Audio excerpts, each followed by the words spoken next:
Kick it off. Welcome, everyone. I am Ishmael Hodges. Um, right about, I'll say this real quick I'm hosting, but I'm sure that given that Tommy's a bigger account than me, there's probably going to be people flowing in from his side of the fence. So I write about a lot of different things. Decent bit about philosophy. I write about religious deconstruction. I write poetry, and just kind of whatever strikes my fancy, so to speak.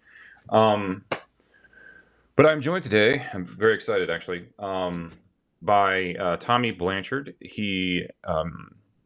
His publication here on Substack is Cognitive Wonderland, and I'll kick it over to him in just a second. He writes about neuroscience, and he is a neuroscientist, so writes about a variety of topics relating to that. Just absolutely fantastic stuff. Just no bullshit, none of this, as a neuroscientist, followed by just random shit that has nothing to do with neuroscience. Well, no, there is plenty of that stuff. As a neuroscientist, I like pickles. Yep. Yeah, great. So, my publication, Cognitive Wonderland, I talk about cognitive science more broadly, and of course, neuroscience and how it connects with philosophy.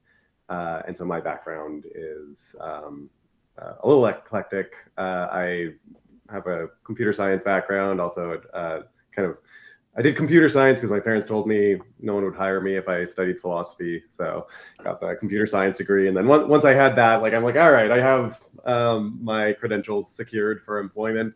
I'll study philosophy. So I did my master's in philosophy. And then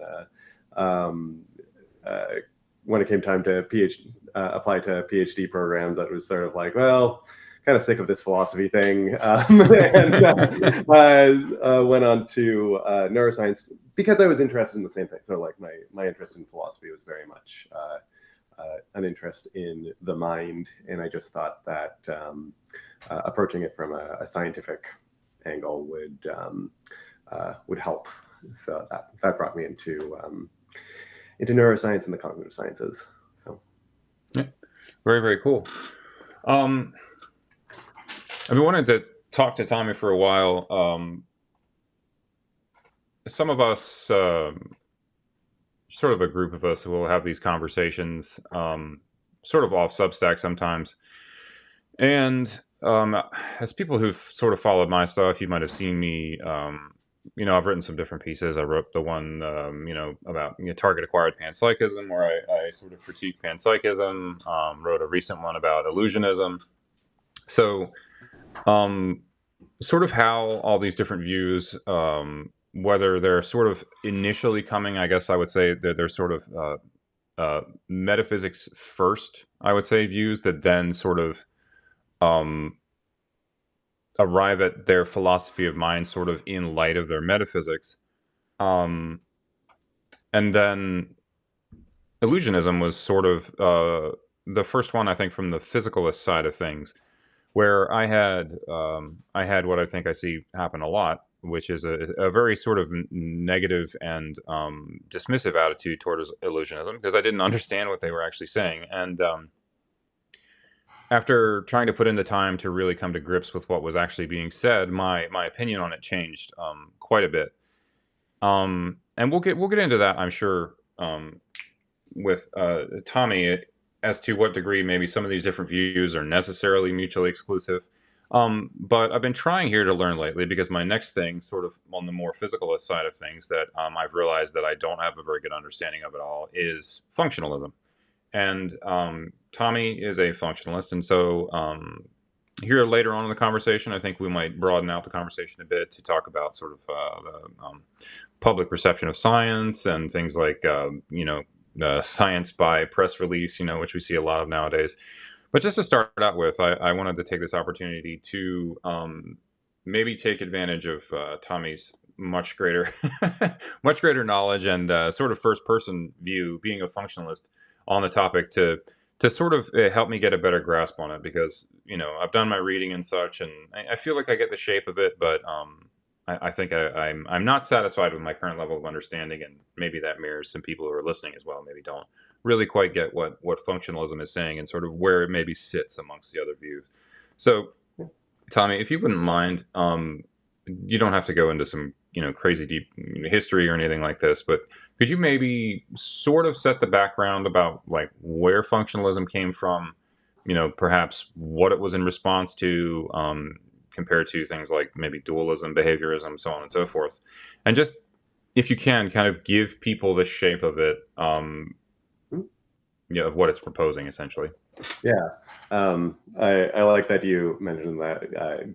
Give my first person account, since of course what we're talking about is first person perspectives. Yeah, functionalism kind of was born out of computation theory.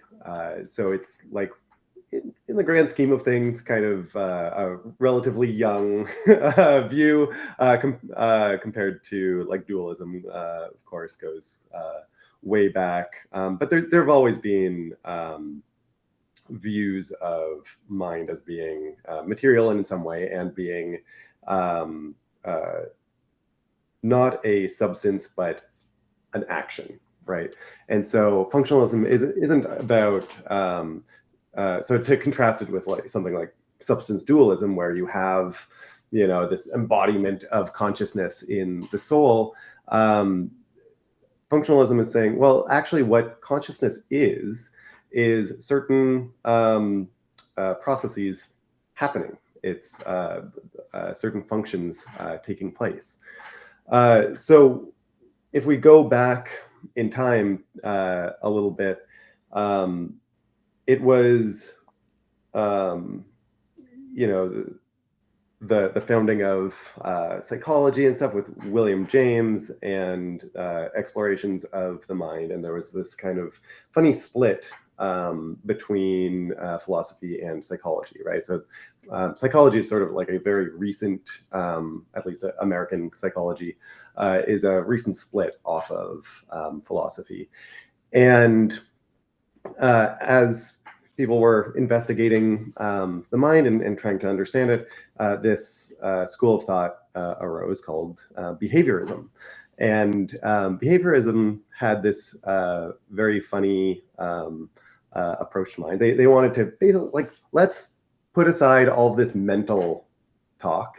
We don't know that that's, real. Like, it's hard to, you can't investigate the mental, was sort of their claim. Let's just focus on what we can investigate, which is behavior. And so B.F. Skinner was the big figure here, and it was a lot of working with pigeons and having them learn different associations and looking at their behaviors. This dominated psychology for quite a while.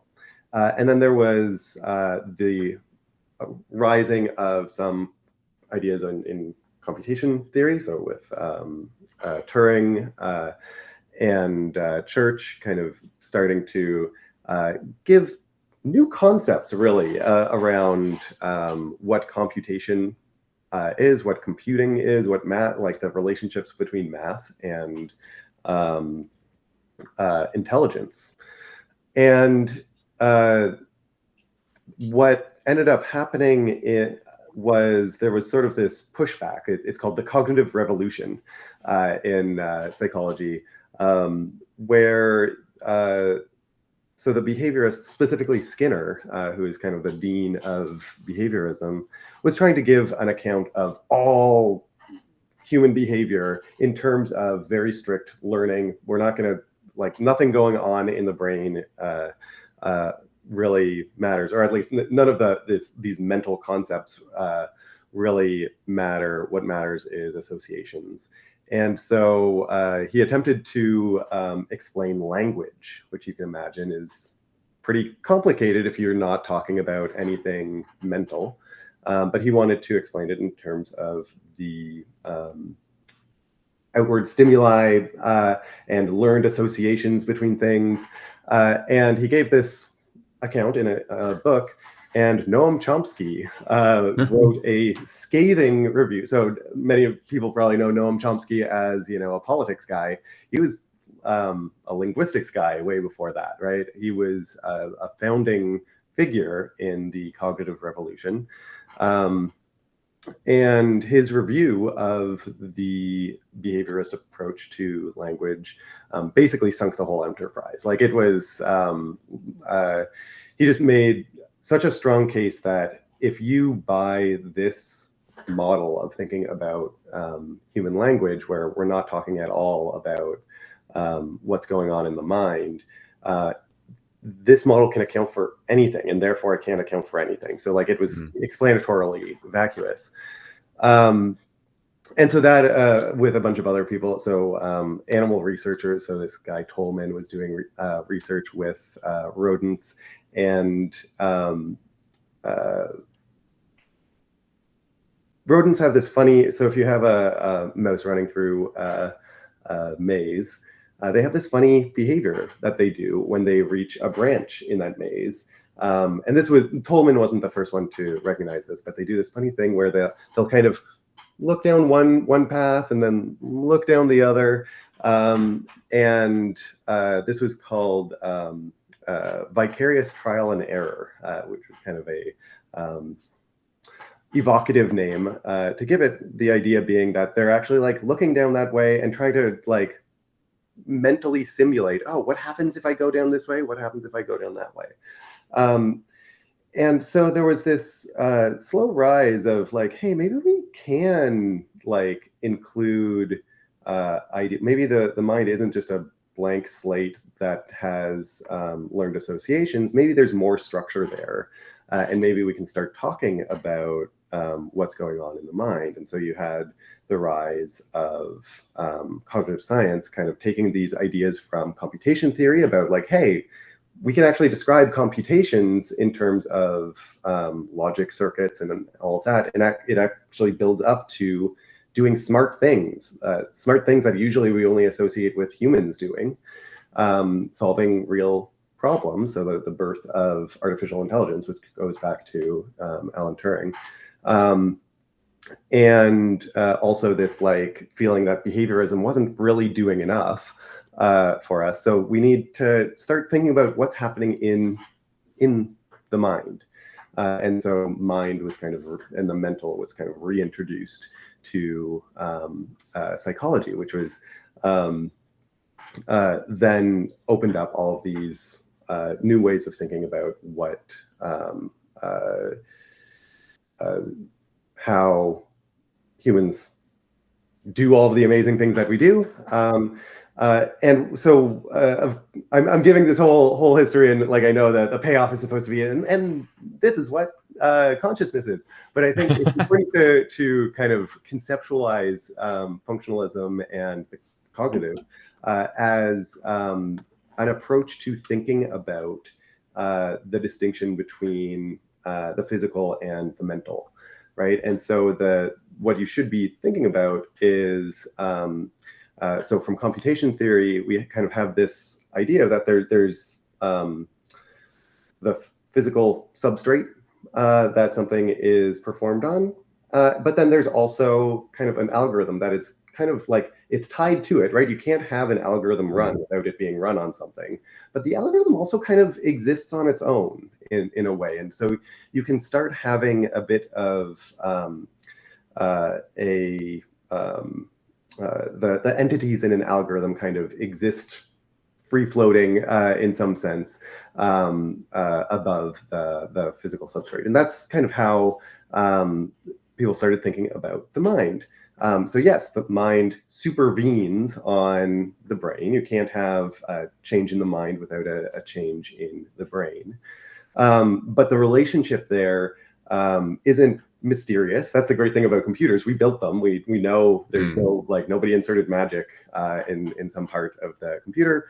We know how they're made. We can program them, and you can actually like sit down and learn about them, which is cool. You can learn how we go from like a single activated wire to a logic gate to CPU to a low-level language to a high-level language, right? You can learn all these levels. No step in that chain is magic. And so similarly, the idea is that's kind of how we should be thinking about the mental as well. These are sort of, and I know excited to later get into, oh, in what ways does this analogy break down? But we can kind of think of that relationship as similar to the relationship between the mind and brain. It's sort of like software and hardware. It's a lot of ways that is disanalogous, but in some ways it gives us kind of traction for starting to think about why, you know, mental and physical can kind of coexist and that not be weird and mysterious. Mm. Yeah, what leaps out at me listening to you describe it, because I've talked about it before about, you know, the computer analogy, and, you know, I'd made some, which might be legitimate concerns about how people can sort of, just in general, and this applies to all analogies, where we use analogies to help us to sort of better conceptualize something that we're maybe having difficulty with. But sort of by definition, an analogy is saying that something is like something else. And I feel like sometimes the danger that happens with analogies is people will kind of commit to them and use them so much that they're no longer using it sort of like a simile. They're not saying, oh, these things are similar, or like this is a way to think about it. But instead it's like, no, this is that thing.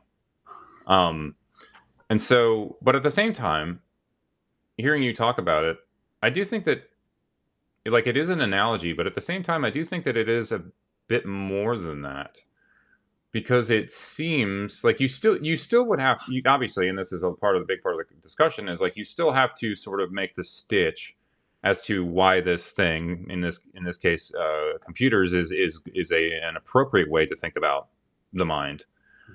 But also at the same time, I do think it is maybe a bit more powerful than a simple analogy, because sort of what we've done with computers actually shows, not that the mind is a computer, but it shows that this type of thing, in terms of having much more sort of complicated processes happening based on something much simpler, it shows that it is in principle possible to do this, you know?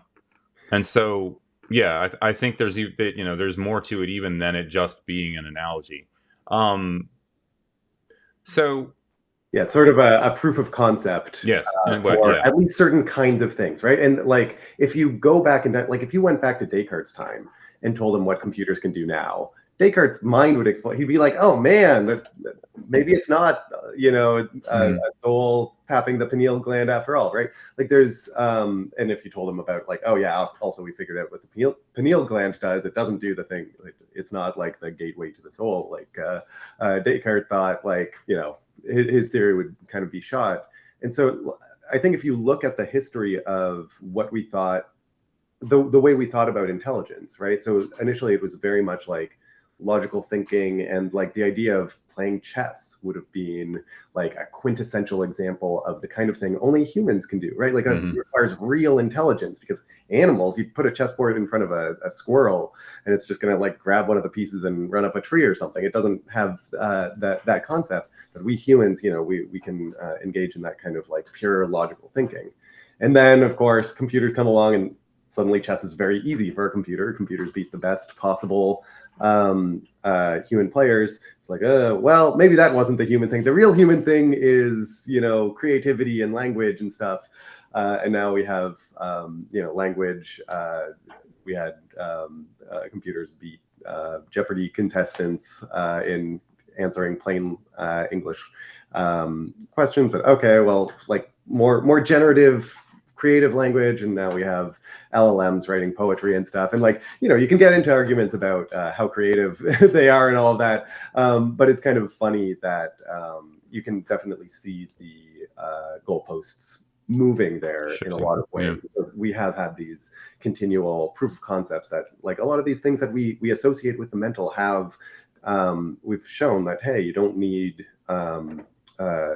anything new. Like, the building blocks that we have in the physical world are a lot more like amazing than you might naively think. It's amazing the stuff that you can do with,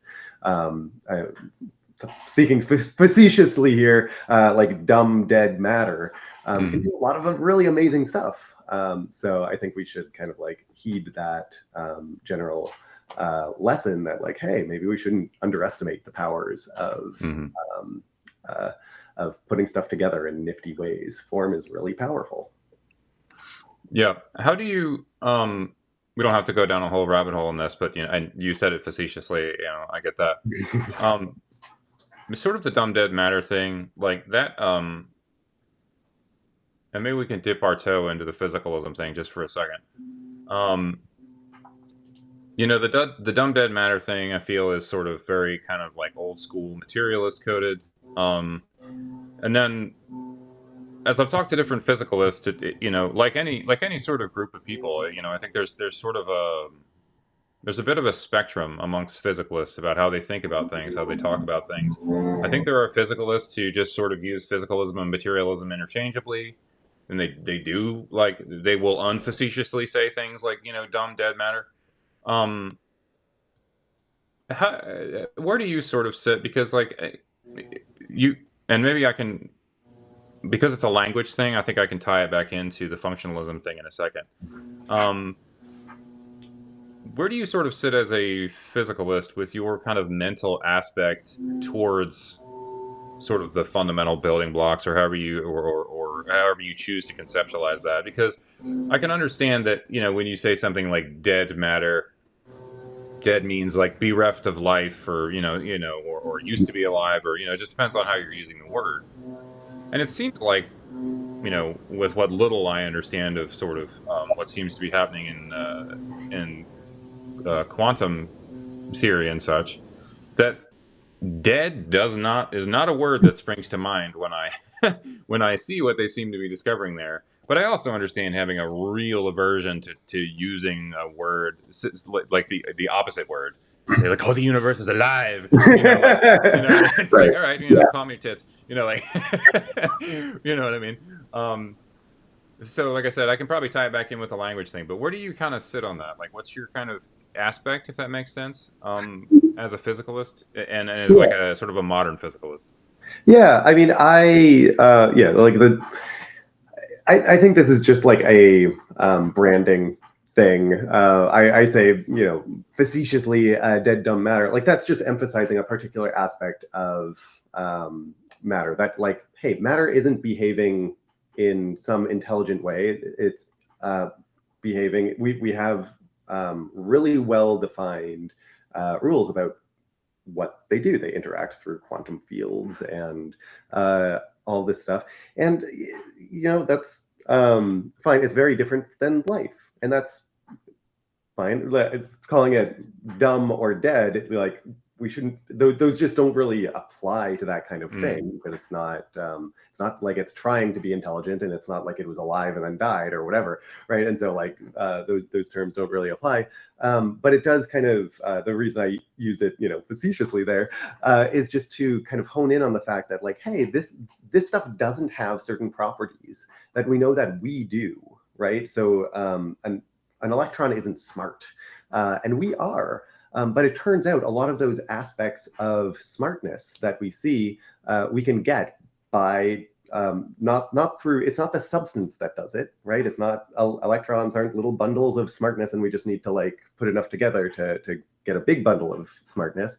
It's the way they're put together that matters, and the way that they interact that matters. And so it's some of these properties are kind of higher level properties that sometimes people treat emergence like it's a spooky term, but we can talk about computers emerging, right? Turing completeness emerging from maybe I shouldn't even be using the scare quotes there to like stand by this. It emerges through putting together these things that on their own don't have computational abilities, or don't have smartness, don't have whatever. So when we put two things together, sometimes we get a new property, and there's nothing mysterious about that. That's like look around you, and everything you're looking at is going to have that property. Things are solid, even though individual atoms aren't solid, and so on and so forth, right? We can think of all kinds of things like that.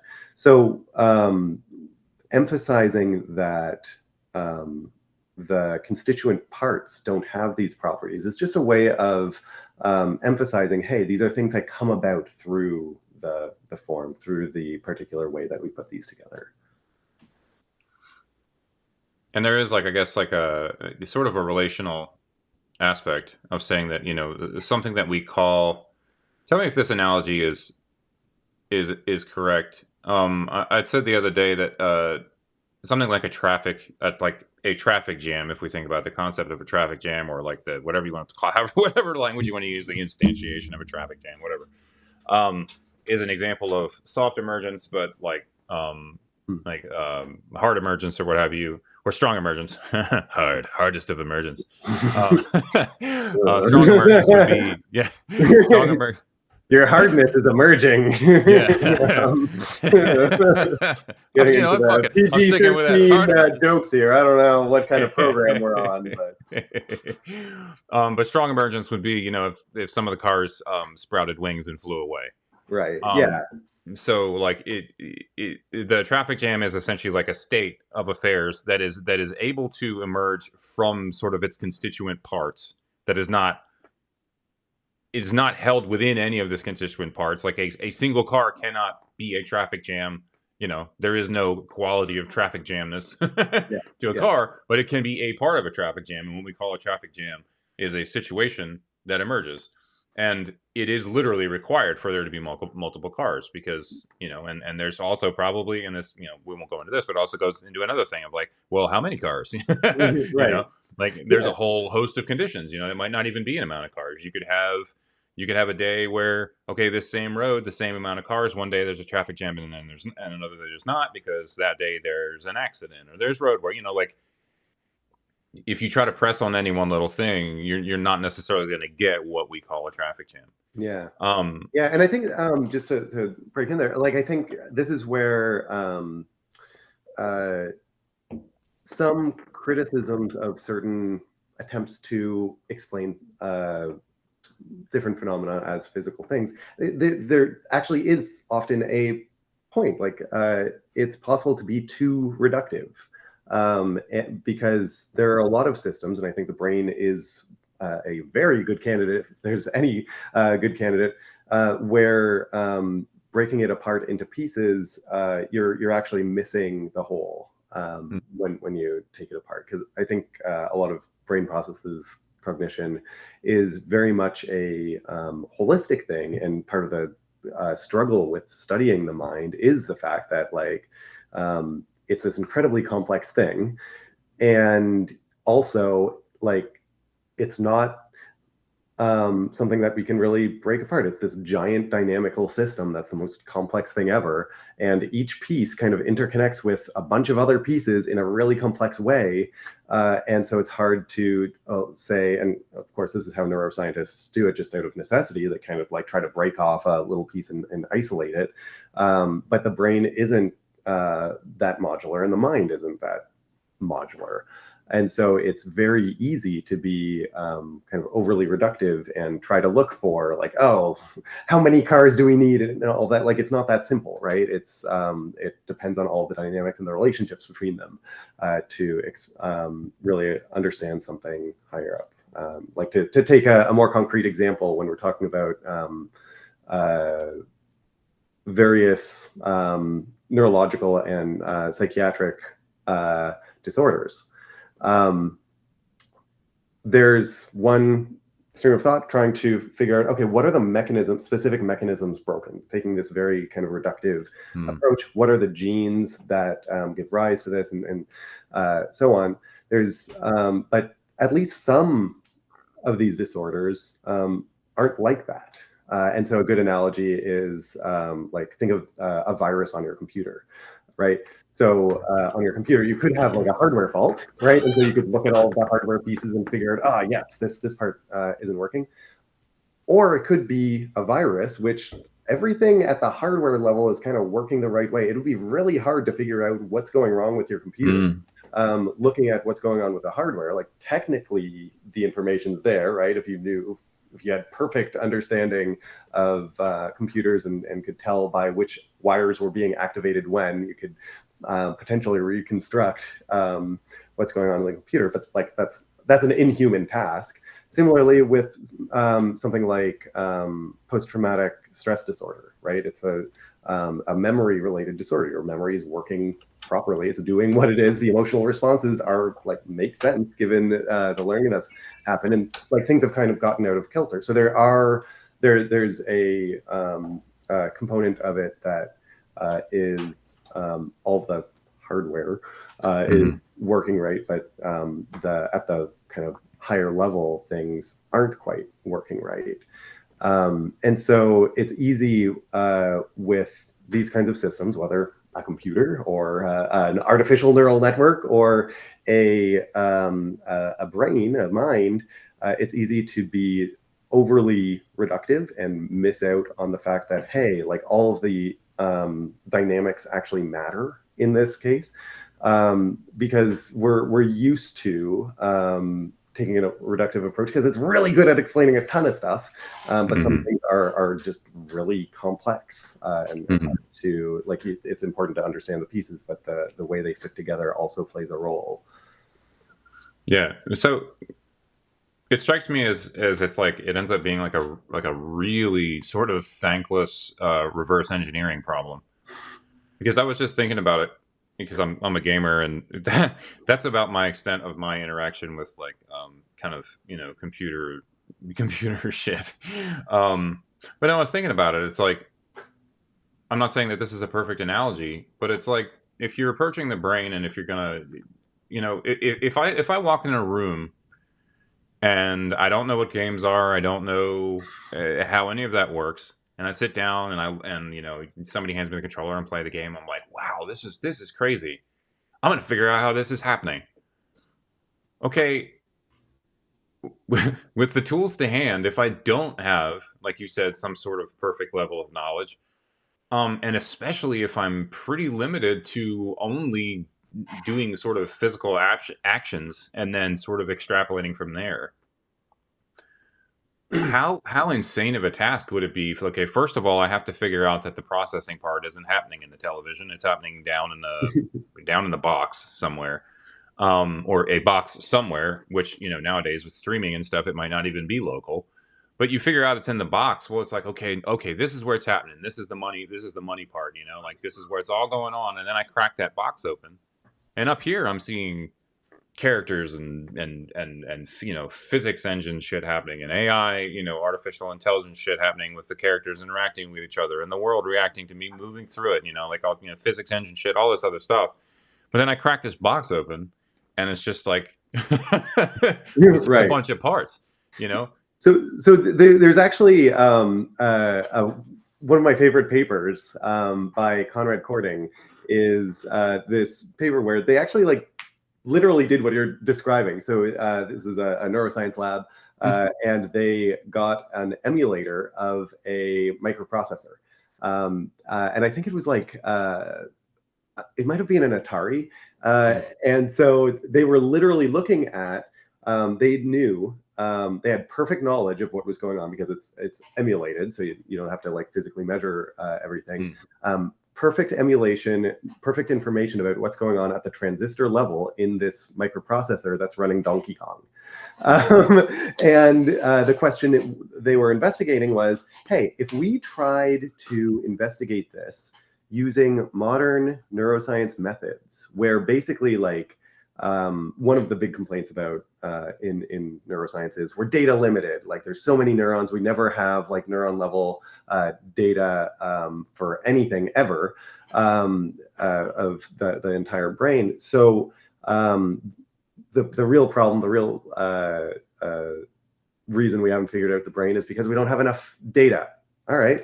They have perfect information, a much simpler system. Let's apply the typical methods of neuroscience. Can't tell anything. Like it leads you to all kinds of silly conclusions because you don't. So like, is this transistor, like if we ablate this transistor, so like just stop it from working, what does that do to the game? Like, and so you can claim that, oh, we found, you have two different games like Pitfall and Donkey Kong, and we found the Donkey Kong transistor because when we ablate this one, Donkey Kong stops working. When of course, like we know what that transistor does. It's like, register 32 that just doesn't happen to be used in Pitfall. Like there's nothing magic about it. It's just something like used to add two numbers together or whatever. I'm making it up the details here. And so their conclusion from this was like, look, like it's a really hard problem to try to figure out the brain, I think, is one big conclusion. But we need really good behavioral tasks is one of the things. So like not just Donkey Kong and Pitfall, but like behavior is actually a really, really powerful and I think underrated by especially by the lay public, underrated way of investigating the mind. But also like without theory, you can't just go in. We need better theory to apply to this thing. And so this goes back to like a precursor to the hard problem, as it was articulated by Chalmers.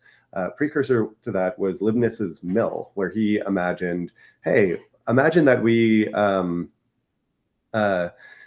oh shoot, I can't remember exactly how he phrases it, but the idea is, what if we like blew up the brain so it was this giant machine that we could enter, and it would be like going into a mill. You could see all of the things happening, but nowhere you look would you see, thoughts happening.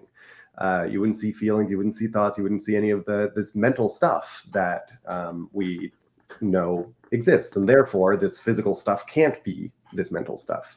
And I think in the modern day we have a really good kind of analogy to that, back to analogies of like, hey, we can imagine blowing up a computer and making it big, not sticks of dynamite kind of blowing it up, and going inside and seeing all of these wires become active and inactive, transistors flip-flopping and all of that.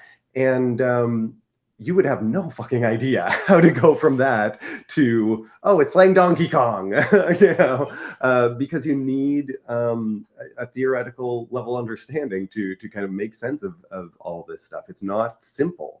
And so what you would need to actually understand that is to slowly build up your ontology of what's going on inside a computer. So you would need to understand, oh, hey, when wires are put together in this, or transistors are put together in this way, this forms an AND gate. And like you can describe an AND gate very easily if you understand transistor. I guess transistor would be a concept you would have to build up first.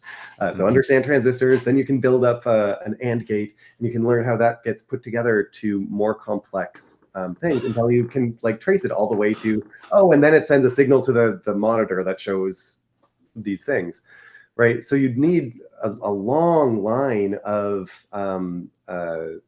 theoretical leaps to build up your ontology of like how to understand the different parts going on before you would actually figure out, oh, okay, I see now when this stuff is going on. They're playing Donkey Kong. It would be a really hard problem, but it's in principle doable. I mean, all these things from an angle are sort of, even computers, and if you compare obviously current computers against even the computers from 10 years ago, it's like as things progress, if you don't have clear access to sort of the history of progression, I think it's very difficult to even know what you're looking at. Once again, from the gaming side of things, 10 years ago when people were talking about like what's the future of gaming, it was all about like, oh well, let's just throw more power at it. Moore's law was still very much like, oh well, it's just going to keep going. Everyone was just talking about like raw juice, get it up to 4K 60 frames a second, or 120, or 240 if you're a PC master race person. But they couldn't foresee how much machine learning tech was going to come into play, with things like DLSS and FSR, things like this. It's essentially entirely new technologies that would like have a different way to take a substantial amount of workload off, but then they also didn't see the rise of new tech like ray tracing, and it's just this constant evolutionary process of like, okay, well, now we freed up more power, but also we came up with this really cool thing that lets us simulate light much better, and that hogs, and I mean, something like path tracing now like hogs an insane amount of power, but then people see it and they're like, oh, that's really cool, and then people start expecting it, and so now you not only you can't actually, from the current moment, you can't actually predict the arc of how things are going to go. And that's just with something like computers that have only been around for, well, however, I don't know the actual exact number, but like, so when you think of something like the brain that is biological, and I think safe to say that like it is a bit of a difference in kind to a degree, because when we're talking about most of our tech, obviously things like chemistry can be involved with things like batteries and things like this, but especially for anything involving the human body, man, you're dealing with so many different factors. Yeah. And then what we understand about evolution too, you can spend a lot of time sort of chasing like red herrings, because there can be things in the body where it's like, oh, I wonder what evolutionary reason this thing is there. Oh, well, let's make theories now about why is this thing there. It's possible there's not, that either there wasn't a great reason, or the reason that was there is sort of lost to the mist of time, and it's sort of like, I guess, what they call like a spandrel now, where it's like, oh, this thing looks like it's doing a thing, but it's not really doing a thing, and there's junk, like it is just I mean, I don't think it's being dramatic to call it like a Sisyphean task. Yeah. Where like you figure out one little thing, and then you might learn something else, a year later, where you're like, oh, well, shit, now that looks different, Yeah. So it's kind of good timing. I just reached over to grab that. So I just finished reading this book yesterday, The Brain in Theory by Romain Brett. And I loved it, despite the fact that it is really critical of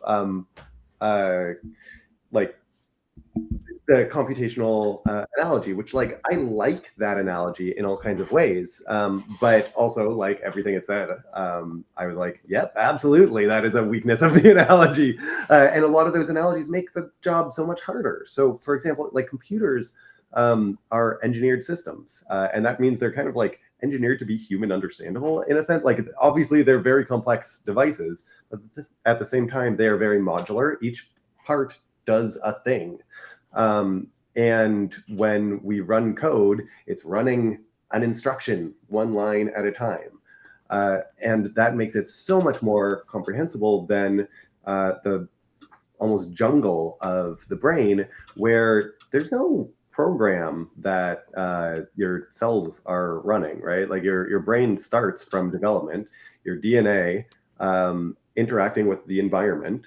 And it's just these living beings, right? Like the cells are all living. So the cells that became you, and then the ones that became the neural tube that became your brain, each little living thing was following some complex set of relationships between the DNA, which produced proteins, which did different things within the cell, as different chemicals were kind of in the environment, and like it grew up into this complicated jungle that's in your skull now.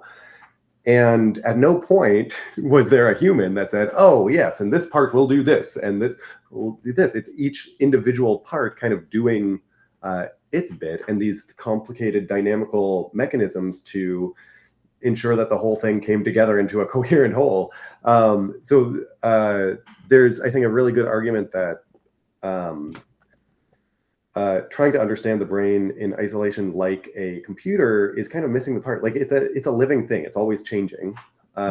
So a lot of our, so it's harder than a computer where like, oh, you run the same program, it does the exact same thing. No, you present the same. So we try to treat the brain in the lab kind of like a machine. We present the same stimulus. We call it a stimulus when we kind of give you something, and then we look at how the brain reacts. Well, the brain is in a much more dynamic relationship with the environment than your computer is. Your computer is built to take one thing, process that to completion, and then you can like kind of see the output. The brain isn't like that. We're in constant contact with the environment. So if I show you a picture and say, just look at this for a while, that's a really weird and unnatural thing to do.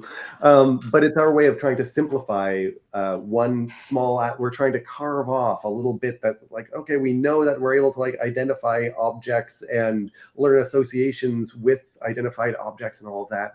How does all that work? And so we try to simplify it that way, which is why the history of neuroscience, especially like in the last 20, 30 years, a lot of what the continual story is, well, it's not all feed forward. There was this very feed forward story for a while when you started to figure out the visual system, where it's okay, light goes in the retina, your retina actually does a little bit of computation there, and then the visual cortex starts to pick out features like the edges of things, and then those edges can be put together into more complex shapes, and then you can kind of like piece together different objects in your in the world and understand it that way. This very like staged feed forward kind of picture, and then like every time we looked, there was always like some kind of recurrent loop from the higher level down to the lower level that changed the processing that was happening down there. And so there's like, okay, like I thought that information was supposed to feed up to this higher level, the later stage of visual cortex. Well, no, actually what's going on in that higher level of visual cortex also influences. So like they're numbered, the visual areas, V1, and then up to ascending numbers. So like V4 loops back to V1, and like what the fuck? Like that's not how it's supposed to work. Like no, V1 do your thing, V4 you do your thing. Like you don't directly talk. You talk through V2 and V3, right? But that's just not the way the brain works. And so we've been learning more and more. Yeah, there's this complicated feedback loops. It's a dynamical system. It's not easy to understand. It's not like a computer in that way. Do you think that like a lot of this is the result of this might be a weird way to put it, is you're trying to examine something that has essentially a fundamentally inhuman design philosophy in the sense of thinking about like Dennett in Darwin's Dangerous Idea of, he's sort of fine. He sort of says, look, I'll kind of bite the bullet and say like, yes, there is a designer, but it is this sort of like the design process itself is this like algorithmic evolutionary thing. And it doesn't have like even when we make computers, or really when we make everything, we're like, okay, we're very tool oriented. So we're like, I want to cause this change in the world, and so then I am going to build this thing, and then our design philosophy is then inspired by what we want the thing to do. Yeah. Whereas when you're looking at it from this, viewing evolution through this kind of, I guess, algorithmic lens, sort of each step is not there's not this like end goal awareness of like, oh well, we're going to do these things because that will land us here. It's only really responding to like what are the, I guess however you want to say it, sort of like the concerns, the pressures, whatever it might be, that are like really immediate and are really close to it. Yeah. And so that's where you're going to get dead ends. And once again, like, some of those things, they might not be fit and they might die off. But then there's going to be other things where it's like, yeah, maybe this was from a design standpoint, which we can, everybody knows examples of those, I think, at this point, where it's like, yeah, this is bad design, but it wasn't enough to like get you killed. But the point, like the whole laryngeal nerve thing, it's like, it's not really a problem, but it is really bad design. And it's bad design because the concerns at play were so immediate and were so sort of contained by the amount of energy that it would take for the system to make necessary changes, that if something wasn't worth the expense, and there's not, once again, there's not that overriding level of awareness of like, hey, that nerve's drifting really low now. At some point, we need to reroute that. That's just not part of the quote unquote design philosophy, because the design philosophy itself, and this is not even just for the mind, this is like across the board, is something that is sort of an emergent sort of behavior and trajectory from smaller constituent parts, that like there isn't that knowledge on the level of the little bits of like, oh, well, we're trying to ultimately, this is the big picture, this is the big plan, and I think you see that in literally everything. You see that in politics, in countries of like, each of us were a member of a country, and people talk about like, oh, well, Americans this and Americans that. It just sort of like broad behaviors, all these things. To me, it's like, once you kind of tap into it, you'd sort of see this sort of soft emergence thing everywhere, which I think is probably relevant to bring to the mind. But I guess the next logical question I would have then is, since you were just saying, that the approaching the mind as a computational system is, helpful, but it's not without its issues. Do you just sort of acknowledge that, but say like, hey, yeah, based on sort of our techniques that we have, and maybe even something sort of fundamentally about our kind of epistemic position, what have you, not shrug and like, oh, whatever, but like just kind of like, hey, that's the best we can do for right now, or can you imagine? And I don't imagine you would ever probably want to get rid of the computational sort of framing, because I can't see it completely losing its applicability. But are there any things that you think that you could imagine that would sort of act as a good whatever you call it, like an adjunct or something, Yeah. from more like a technique standpoint? Is that already happening, and so forth? Yeah. I think there's a lot. I don't think there's a single like silver bullet. I think in cognitive science and theoretical neuroscience, the computational approach, like, first of all, it's worth pointing out, like, there's different levels of strictness that you can take with, like, whilst remaining in a broadly computational kind of frame of mind. One is like, really take the analogy seriously. Things are modular. There's symbolic representations that you can identify passing through the brain, and your job as a neuroscientist is to figure out where these symbols are going and how they're processed in each module. That is a very I'd say like old school neuroscience kind of view, but like you still see it. And actually, the area that I used to research in, neuroeconomics. So this is like, how does the brain make decisions at a fairly abstract level? So the key kind of insight is, hey, we're able to decide between very different things. We talk about comparing apples and oranges. Well, guess what? We compare apples and oranges all the time. I can go into the other room, see an apple and an orange, and decide which one I want to eat, right? So how does the brain do that? And the idea is that, there are all these systems for kind of like extracting how much you value the different components, and those kind of come together into what's called a common currency. And then that common currency you compare, like, oh, Apple is currently 12 common currency units or utils or whatever, and orange is 10. So I'm gonna go with the Apple, I think, was on this. I can't remember which one I'm saying. But so you can, so that's like a rough, in terms of like a model of behavior, it roughly tracks. Like, you can certainly point to places where people seem to be behaving irrationally, but by and large, it's not like I can like go up to you and like offer you an apple and an orange, and then like offer you a banana and like find some intransitive property in you and exploit that and take all of your money by just offering you things over and over. We're relatively decent. So it's like, behaviorally, it's like an okay model, but does that actually happen in the brain? Some people think, yeah, there is literally a module in the brain. The orbital frontal cortex is one research group says it is.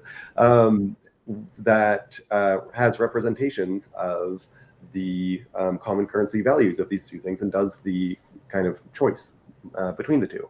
I think that is way too simplistic of a view of the mind. I think you can still have a computational view of the mind, but agree that like things are not so modular. So like actually there's a whole bunch of processes across the brain. This adds robustness, right? If you have a bunch of different processes doing similar-ish things with different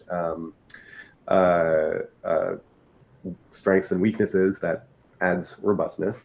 So there could be a bunch of different decision processes in different parts of the brain, and then they kind of like influence each other and kind of do a vote. So in the literature, there was a paper a while ago suggesting this kind of thing and likened it to the way that bees as a swarm decide on their new nesting place. So there's this kind of like bee swarm idea. There's still like you can still, there's still computations happening and you still describe it in terms of computation. Similarly, probably the most influential view in theoretical neuroscience is the idea that there is different levels of explanation that we're looking for in the brain. At the top level is this is David Marr's levels. So if you Google Mars levels, you'll get this. The top level is the computational or normative level, where you're framing what is the problem that this part of the brain is trying to sort out. The next level down is the algorithmic level or the representational level, which is like, okay, what's the specific way that this what are the representations used? What's the algorithm? Like write some pseudocode. And the bottom is the implementation level. So, okay, how do the neurons actually do it? And if you, that's fairly flexible because the algorithmic level isn't necessarily literally like lines of code. I said pseudocode, but like it could also be a lot of people see it as a kind of Bayesian inference. So there's distributions, probability distributions represented in the brain, and it's kind of combinations of those. So you can have a pretty wide range of things and still consider it like in the realm of computation. And so you can get further and further from the like very strict modular kind of view and be a little bit more sophisticated. But then you can also take an approach that's a little bit more embodied, a little bit more, you can draw a bit more on theoretical biology. And that's what, you know, this book I mentioned earlier, the Brain and Theory kind of argues is like, hey, we should actually be looking more to physics because they have a lot of experience with dynamical systems, and the brain is a dynamic system. We should be looking more at theoretical biology because the brain is made of living things, and we should look at how living things work and solve problems. And so in terms of like other analogies that we can be looking at other than the brain, I've made the analogy of, and I'm certainly not the first to make this, to an ant colony, right? Each individual ant is following their little local rules, yet it comes together to create a robust set of, a robust control system at the colony level. So you're able to solve colony level problems that are different than what the individuals are doing.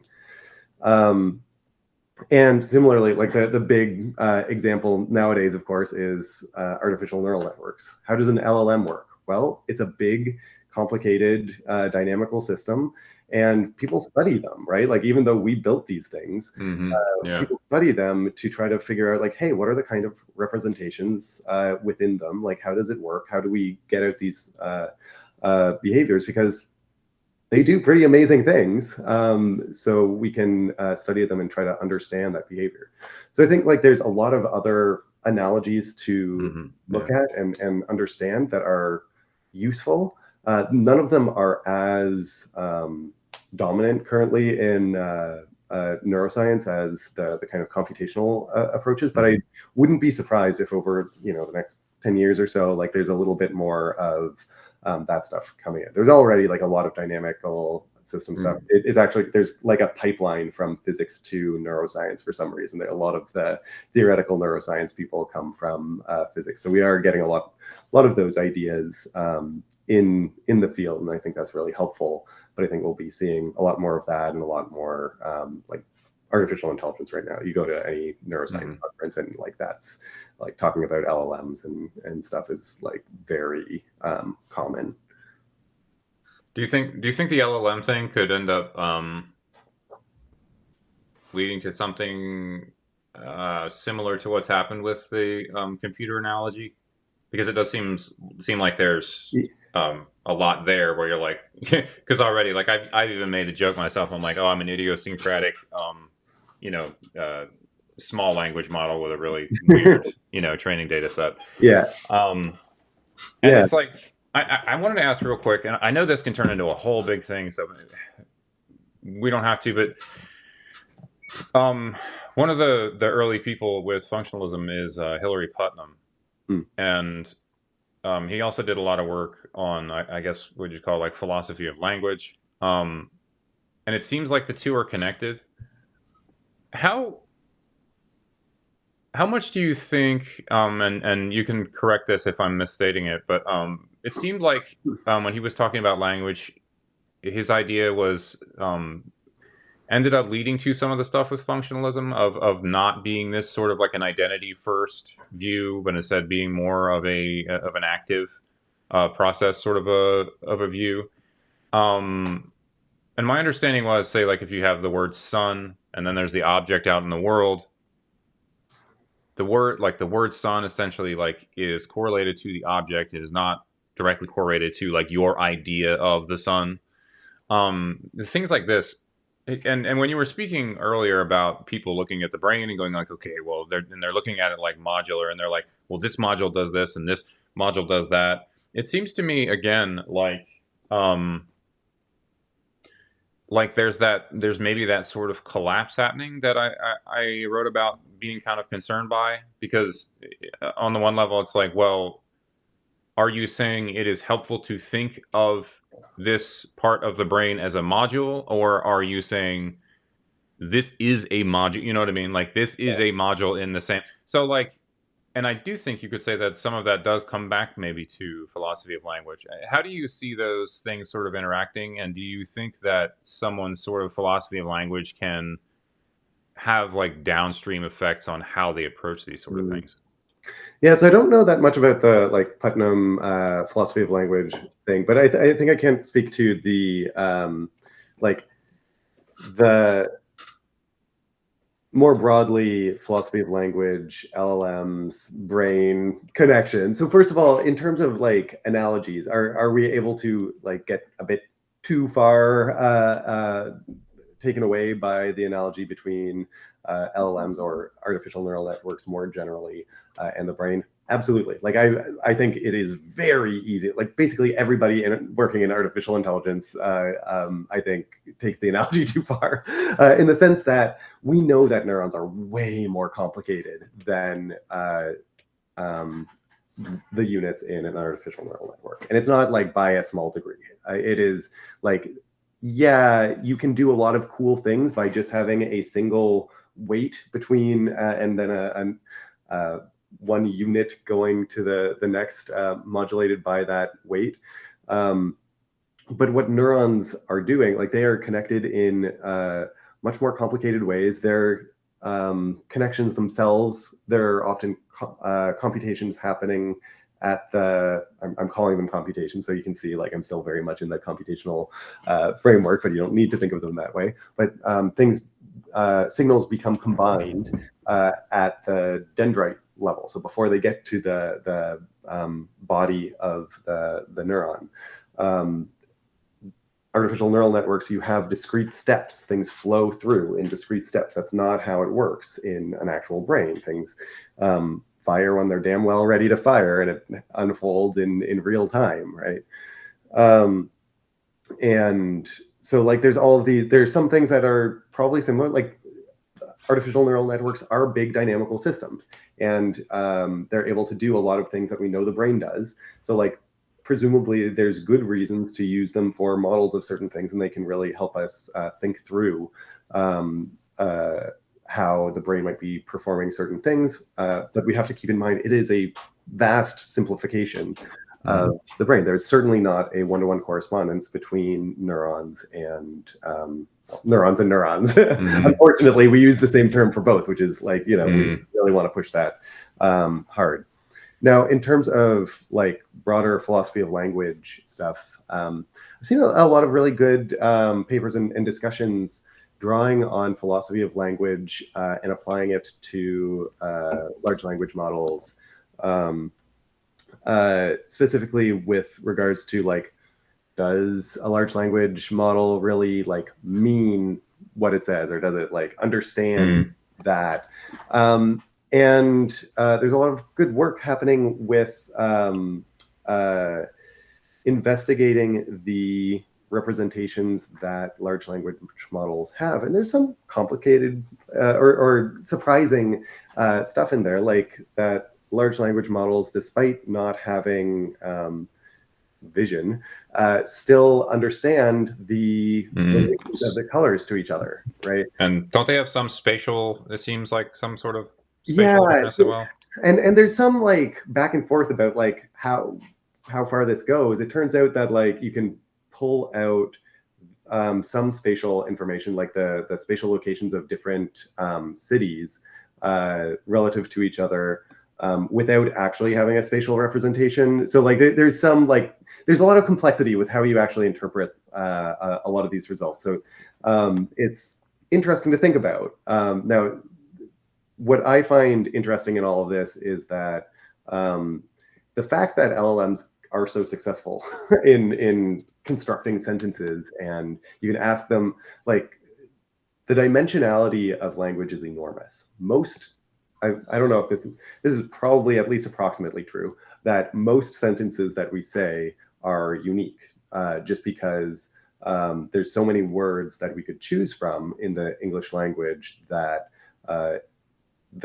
as your sentence grows in length, the combinatorial possibilities of words you could have chosen get so big that, like, yeah, even though there have been a lot of humans talking for a long time, nobody's said that specific unique sentence yet. And so when you input that into an LLM, you can even like make up a new concept, make up a word, and it's able to like respond in a way that makes sense. Like, oh, these two concepts have never been combined, no problem, right? It's just able to do it and respond in a way that makes sense.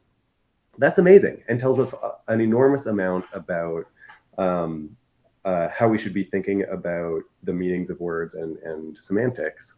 I was blown away in grad school when I first learned from a computational linguistic friend about vector representations of words. The idea that you can, with math, capture the relationships between words and their meanings. And this, of course, is now kind of common knowledge because it's used in large language models. And we kind of take for granted the fact that, like, they're doing this with math.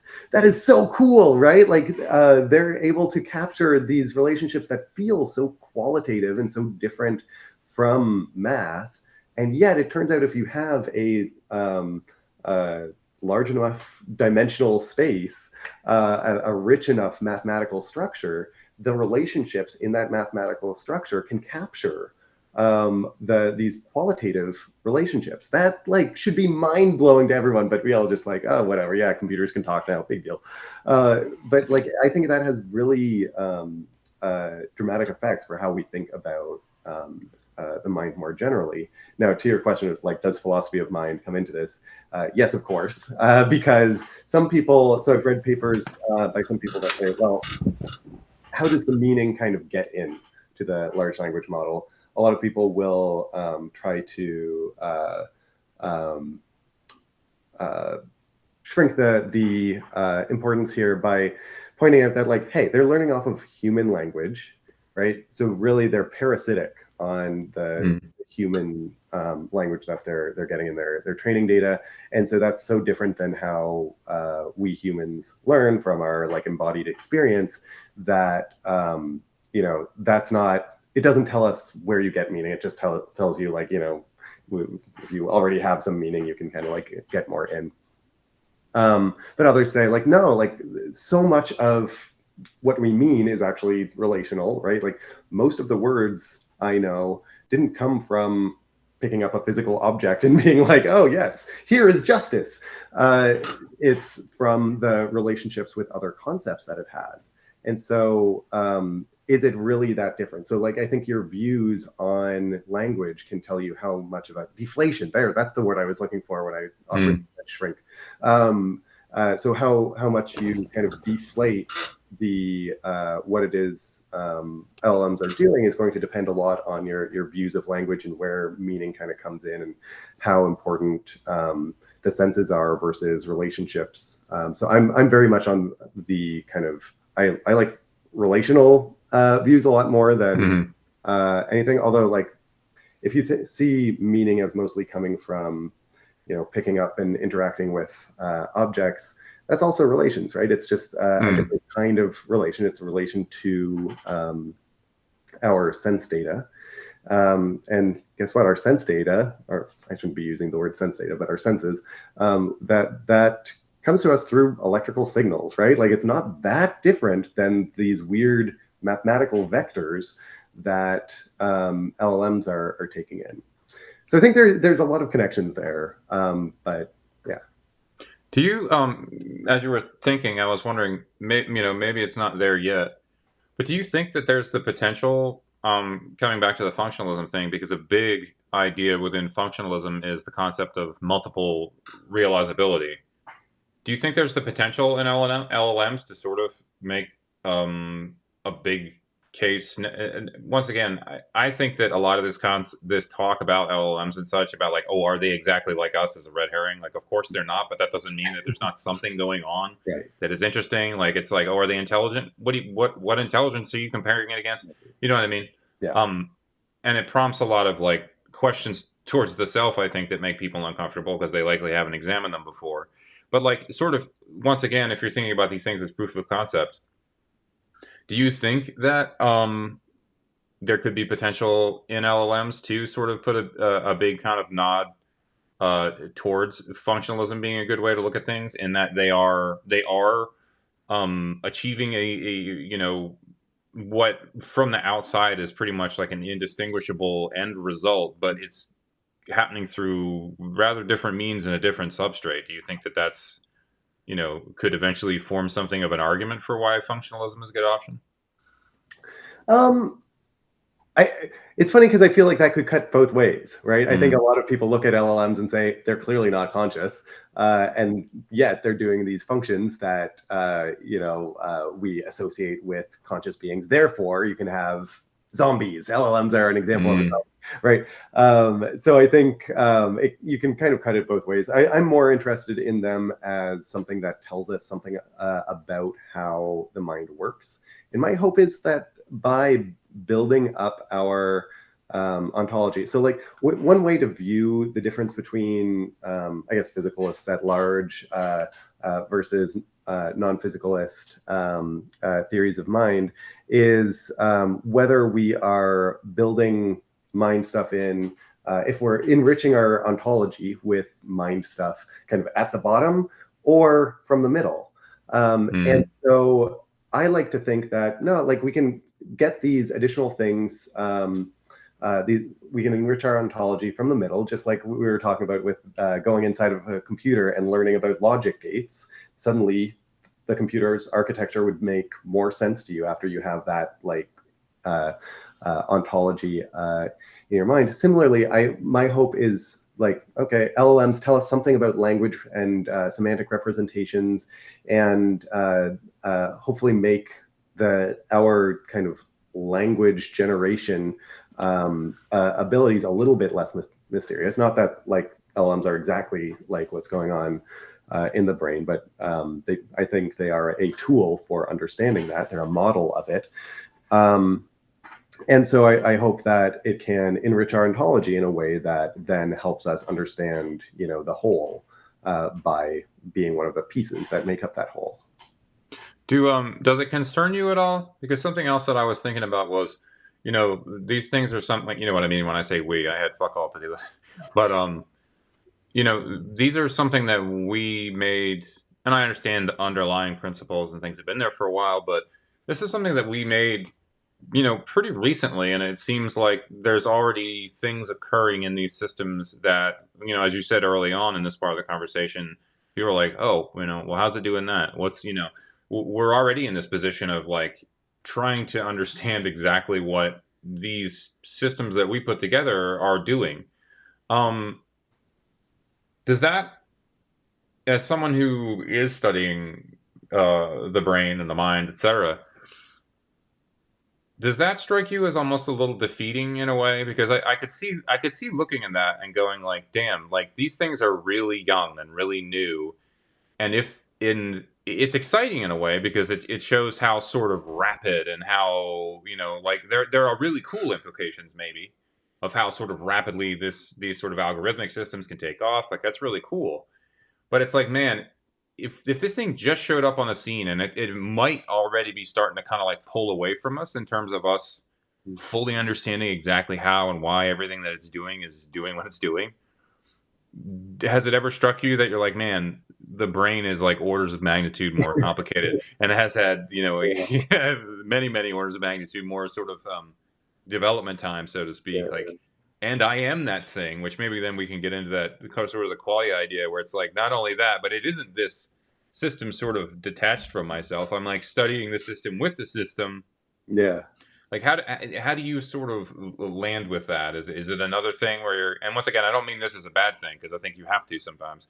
Do you just sort of go like, well, yeah, we probably won't ever figure it out, but we do the best we can. Like how does it land for you? Yeah, I think I'm more optimistic than that. So I think LLMs are complicated because of the training data, right? We're feeding them in every text that these companies could get their hands on. So they're getting data that like linguists have been working with for, I don't know how old linguistics is, but many decades, if not centuries, in the English world. And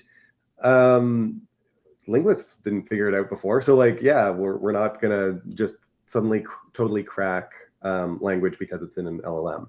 So I'm not that doesn't make me feel more pessimistic. At the same time, the brain makes me feel pretty pessimistic because of how complicated it is.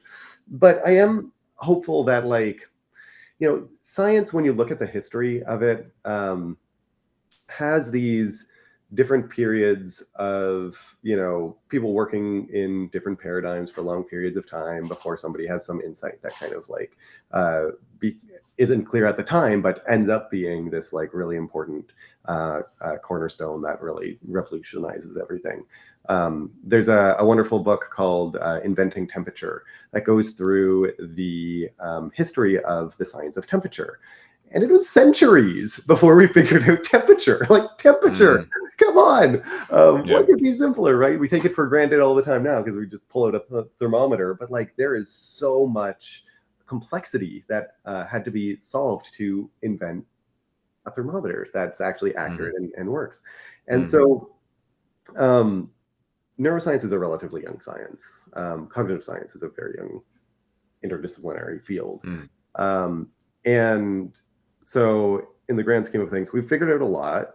And I'm not as pessimistic as a lot of other people about like modern day, like the progress we're making right now. Like I think like things are chugging along. I'm hopeful though that there are people taking big swings, trying to come up with big integrative theories, and some of these are quite young.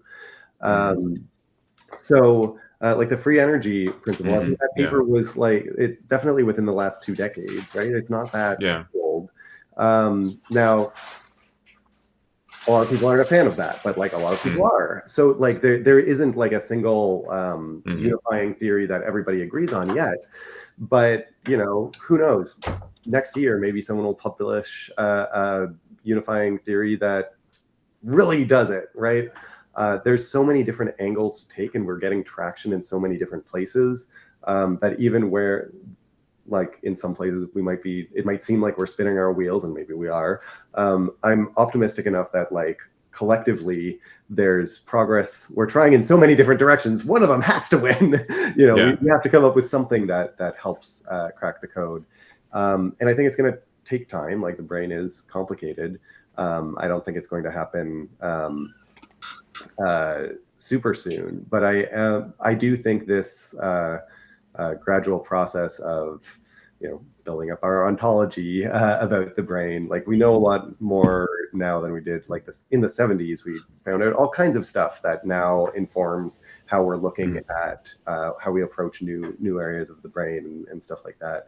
Our technology for getting neural data is constantly getting better. We're getting new theoreticians, and they're inventing new techniques for how to look at that data and model that data.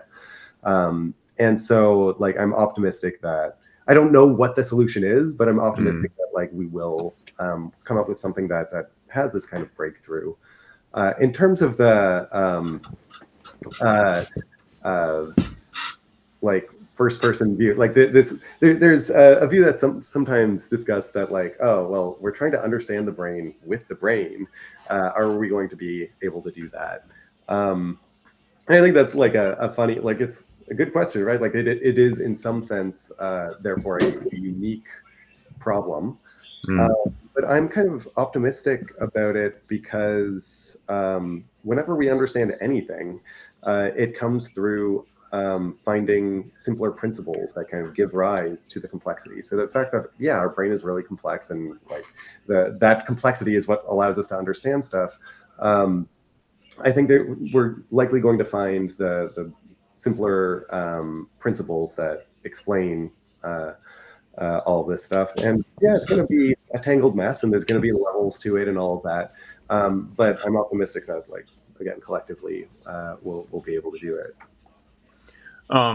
Yeah. So that, I mean, I think that lands us right on the everyone's favorite fucking elephant in the room, which is the qualia thing. And we don't have to stick here for too long, but people that are, and you've seen me, I mean, I think over the last year or so or whatever it's been, you've seen me in enough of these conversations where, I definitely have had criticisms of physicalism, some of which we've talked about, but I've got very similar criticisms on most of the other ones as well. Where do I guess first of all, a question would be, because when I was originally sort of prepping for this, I had written down a question that I ended up erasing, which was saying like, oh, how does it differ from illusionism? And then as I kind of started to learn a little bit more about functionalism, I was like, I'm not really seeing it directly tackle the whole sort of qualia idea in any way. So I don't even think that these things would necessarily be mutually exclusive. I think that they might be sort of examining rather different questions. Like I feel like, and you can tell me if this is right, that you can be a functionalist and then sort of be an illusionist as it pertains to phenomenal consciousness specifically. So are you an illusionist? What are your thoughts on, this thing that seems of really tantamount importance to idealists and maybe panpsychists and things? Just that what its likeness, people that are familiar with these conversations know that, you kind of have to tackle it. It seems like you have to tackle it somehow. Yeah. I'm glad illusionism is coming up, because it's kind of an interesting question. So I think by talking about illusionism, it'll kind of like help illustrate my broader view, or maybe vice versa. By talking about the broader, it'll help illuminate how I think about illusionism. But broadly, I think the qualia and phenomenal consciousness, this is one conceptualization you can bring to our conscious experience. It is not a necessary approach. So we all know that our experiences have qualities. We can describe them, right? I went to a party. It was exciting. I saw red. It was exciting. or red, has certain other quality, like it has relationships with all the other colors, right? So it exists on a color wheel, and therefore we know like, oh, it's has this specific relationship with orange. It's like orange without the yellow. It's like magenta without the red or whatever, right? Like you can actually like say a lot about it, and you can talk about the luminance of it and all of this. So it has all of these relational properties. It also has, we know from experiments that it has certain impacts in terms of the kind of physiological responses that we have. It pops out more, right? It has more. So I just published an article about attention. It has red has this sort of bottom-up quality that it's a little bit more attention-grabbing than other colors. So it has all of these relationships with the other things going on in our heads. It's not like it's not a simple that kind of like exists on its own. It's not an object. I think it's more relational and more of a process. So conceptualizing our experience as qualia and people mean different things by that term, but as like, oh, there's some sensory simple that's almost like a thing, and that red thing is kind of like in my head in the same way that it's in yours, and it's almost like we could you have like the inverted qualia thought experiment where it's thought like maybe we could like pull out the two qualias and compare them to each other, and I think that's just the wrong conceptualization. All observations are theory laden in my view, and that goes for our observations of our own experience as well. And so I think conceptualizing our experience as this additional thing over and above function is just a choice that you can make. So when it comes to illusionism, so what do illusionists say? There's this distinction made between access consciousness and phenomenal consciousness. So access consciousness is you can actually use the information. Phenomenal consciousness is the like kind of qualities of the experience. And what the illusionist wants to say is, well, we actually only have phenomenal consciousness, but we have an illusion of, or wait, we only have access consciousness. Yeah, right. But we have an illusion of phenomenal consciousness. We don't have this additional thing that has ineffable qualities over and above access consciousness. And I guess my response, and I'm drawing a lot on like Pete Mandic in this, but I would say that itself is a choice. You are honoring that distinction. You don't need to. You can say like, oh, actually, like it's not that this creates this. They're actually like, you don't need to conceptualize them as different.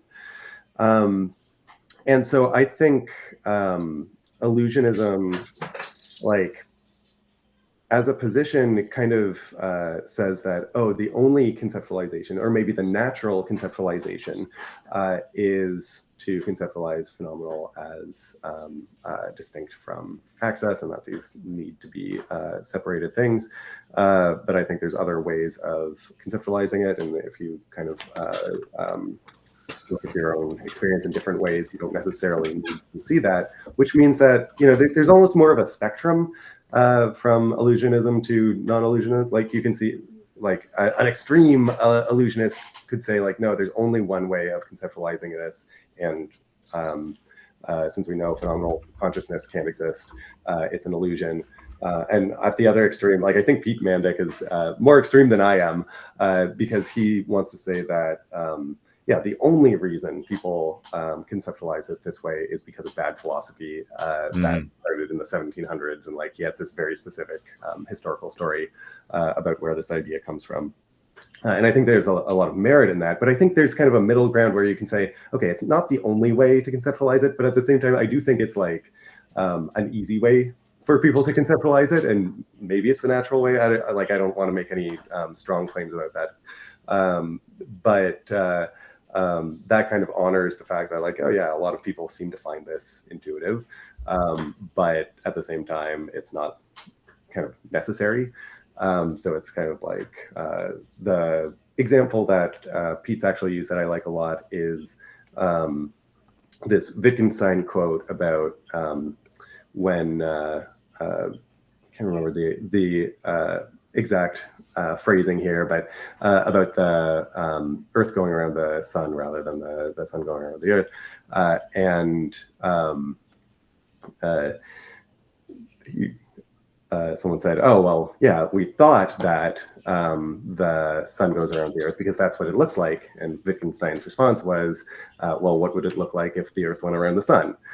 Right? And it's like, oh, right, like this observation would be the same, right? And that's kind of the point. It's the theory that you bring to it. Now, I do think, even with that quote, there's a reason that we kind of tended towards seeing ourselves as the thing not moving. It kind of like made a little bit more sense as an explanation. We like have, I don't even want to call them biases, but in some ways it was the simpler explanation. You say, yeah, it's like more parsimonious. It's like less to keep track of, So even without intending, you're gonna like kind of want to, and that that shows up all the time in philosophy as well, because you have, especially when you get into metaphysics and things, since you're not often dealing with empirical stuff, these other kind of whatever you want to call them, like virtues and stuff, become much more important, and one of them is parsimony, and that's always been one that it's like I get it.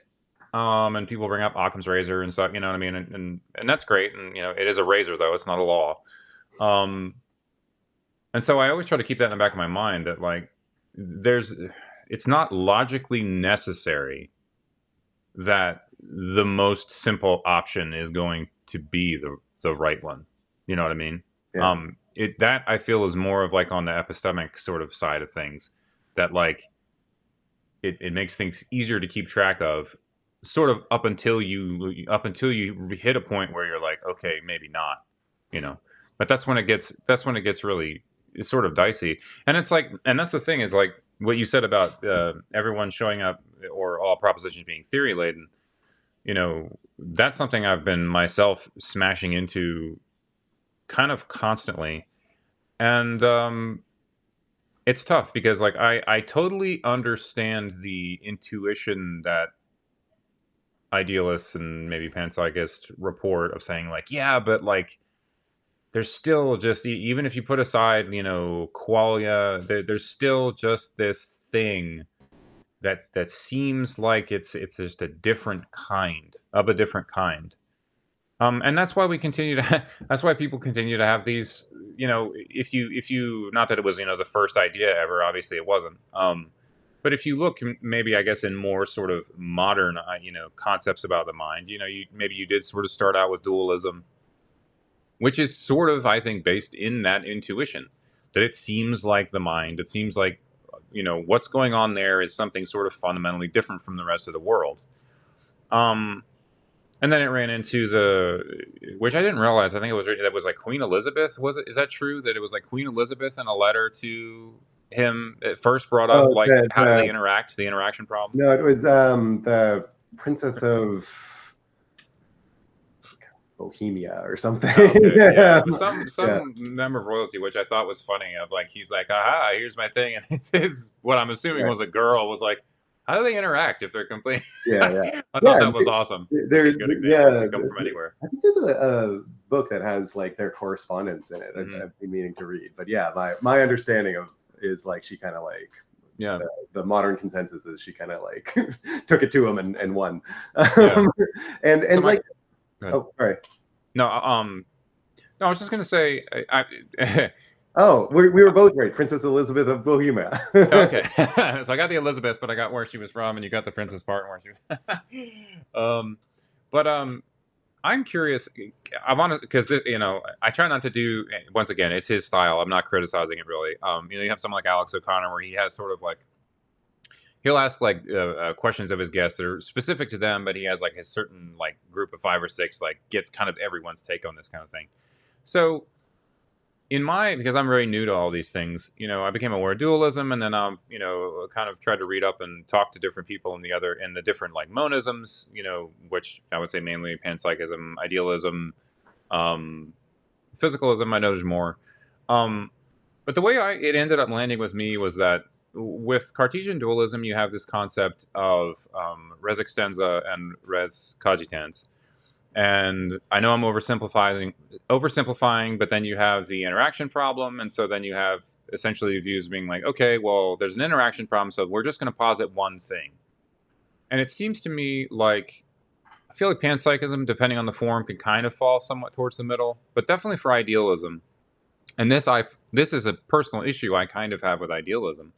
I get their intuition, I get the point, but I feel like they then say that they're going to just essentially extrapolate everything out from, I guess, what would be like res cogitans and say, okay, everything is cogitans, which I sort of take issue with. That's not my point.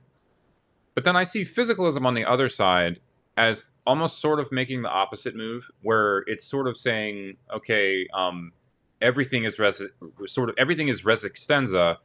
And once again, I'm talking kind of metaphorically, like everything is extensa, and I'm going to try to explain the mind and such, and my own experience. I'm going to try to explain that through the lens of extensa, essentially. Yeah. But I also know that you said that you like sort of relational views quite a lot. Do you feel, well, first of all, do you think there's some accuracy to how I just represented that?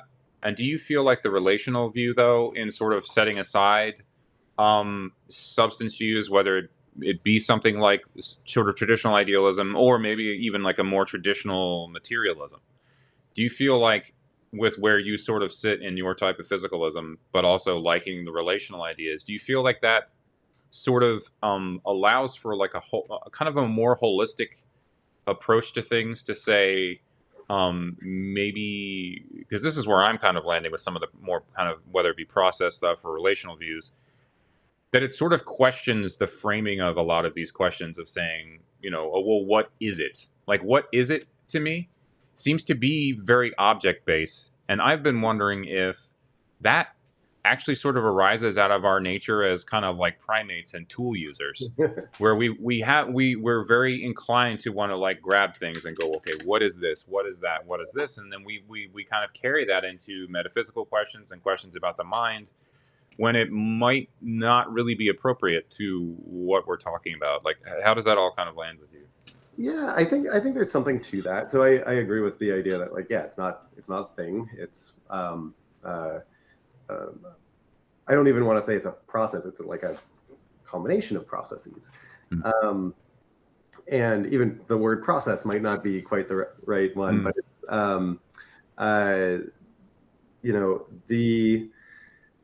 I think there's multiple things that make it hard to kind of view the mind and ourselves as a function, as what the brain is doing. And part of that is might very well be this, like, oh, we want a thing, like something you can grab is a little bit easier to wrap your head around.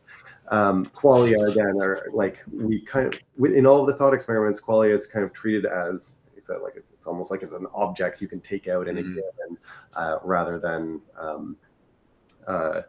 something, a function happening in the brain, or a process unfolding, a relationship between things.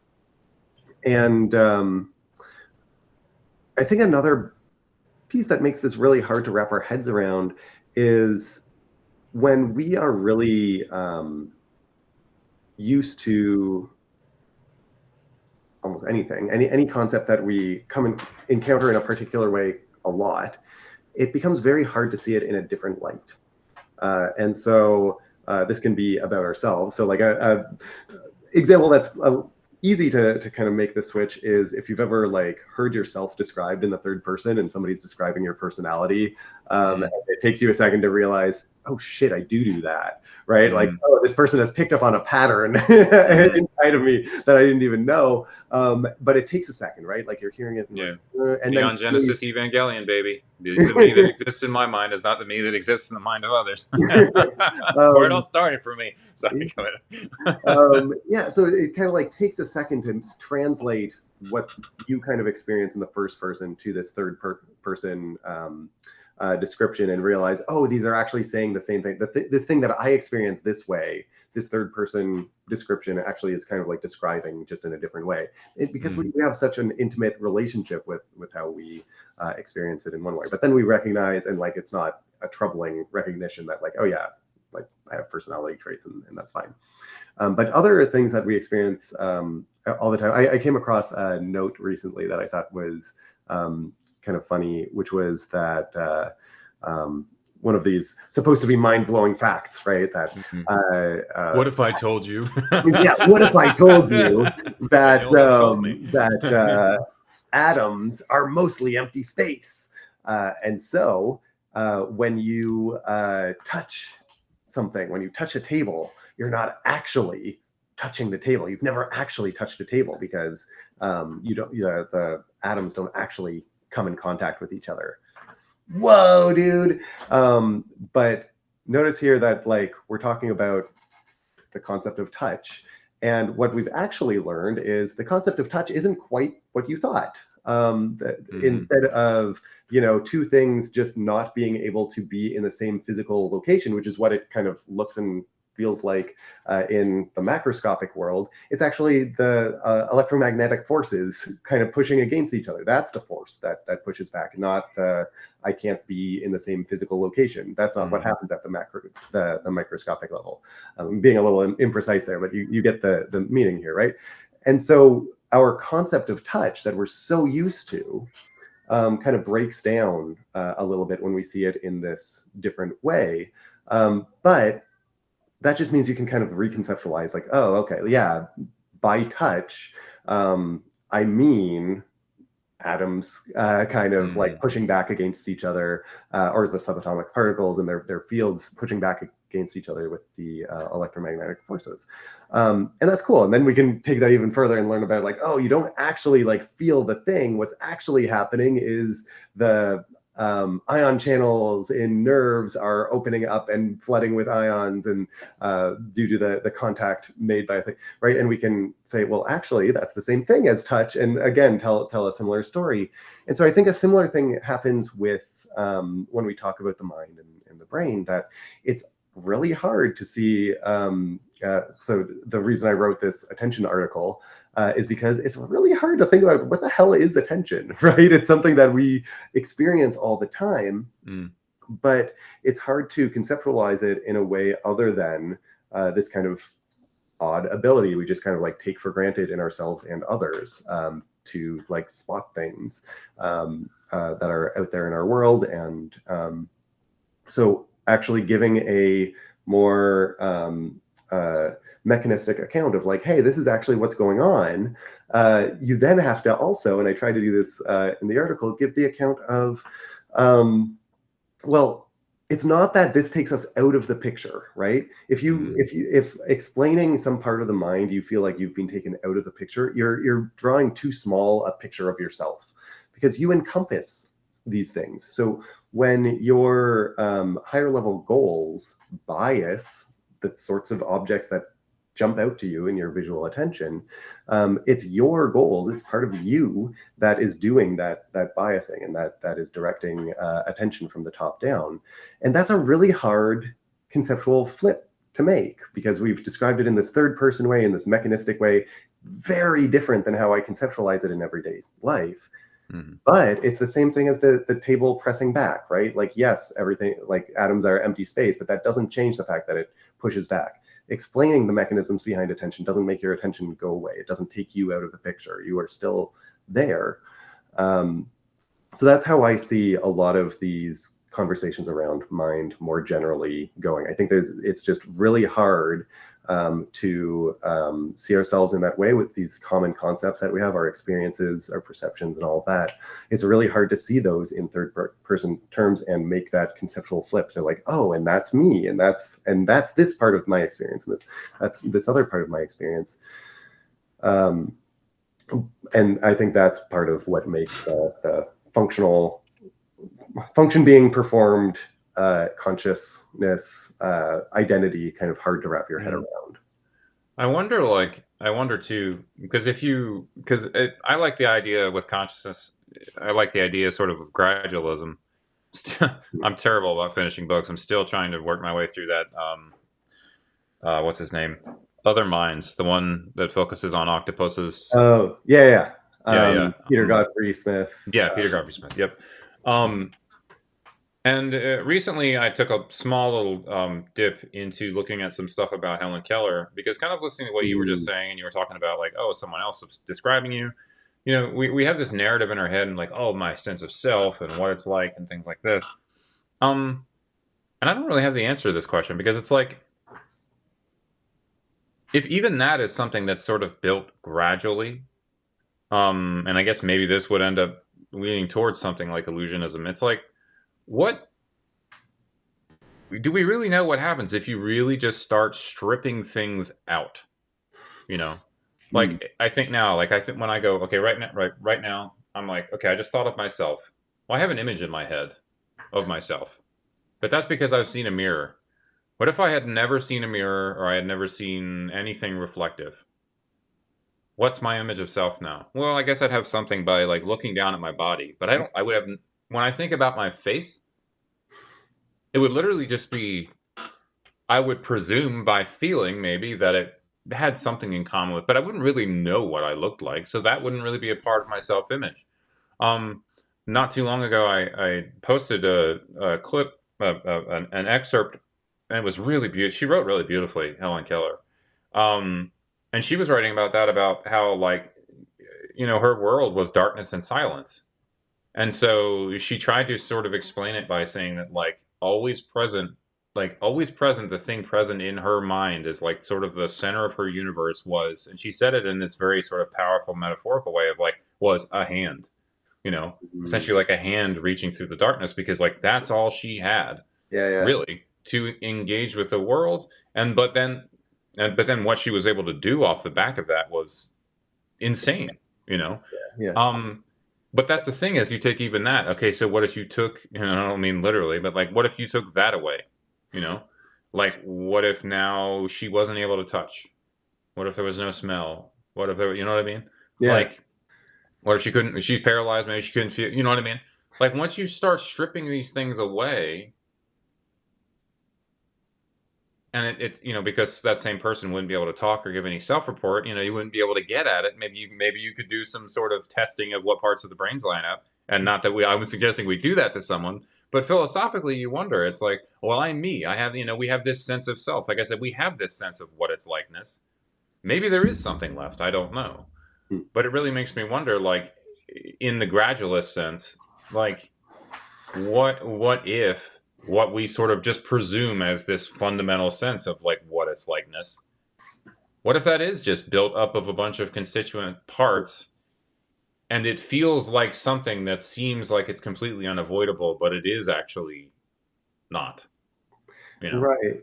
Yeah. And like, I think this is part of the reason I try to make a big deal about we take a lot of our cognitive processes, brain processes, whatever you want to call them, for granted. It's funny that you mentioned some of the big senses, right? Vision. So we're incredibly visual creatures, and I think that actually biases a lot of the conversations around consciousness. But vision and hearing are the ones you first think of, and then yeah, Helen Keller, her touch. Helen Keller still had proprioception, as far as I know, right? Like, this is an additional sense that we normally don't talk about as a sense. She was also able to sense hot and cold. That's different than touch. It's an additional sense. But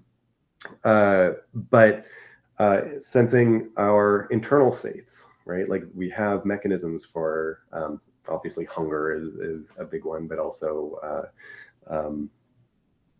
just our general arousal states, like we know when we have a tummy ache, you know, there are all of these, and that's just like the sensory world, things that we take for granted.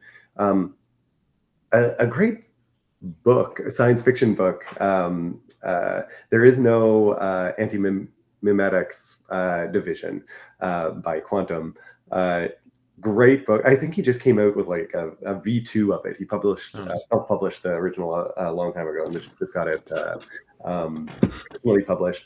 But it is a great exercise in how much we take memory for granted, because the whole thing is like there are these things with anti-mimetic properties. So as soon as you look away, you don't remember it, and there's all this manipulation of memory, or like even just watching the movie Memento, right, is a kind of cool thing.